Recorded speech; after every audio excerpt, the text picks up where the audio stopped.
అసెంబ్లీలో తొలిసారి ప్రమాణ స్వీకారం చేసిన చదలవాడ అరవింద్ బాబు.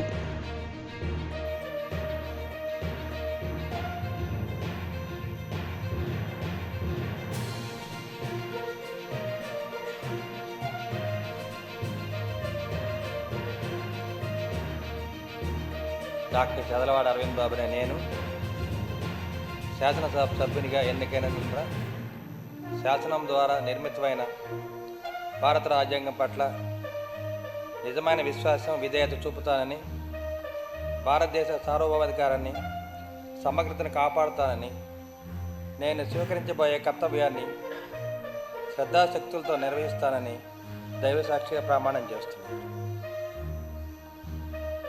ఆంధ్రప్రదేశ్ శాసనసభ సభ్యుడైన డాక్టర్ చదలవాడ అరవింద్ బాబుని నేను సభా నియమాలకు కట్టుబడి ఉంటానని, వాటిని అనుసరిస్తానని, సభా మర్యాదను కాపాడుతానని, సాంప్రదాయాలను గౌరవిస్తానని దైవసాక్షిగా ప్రమాణం చేస్తున్నాను.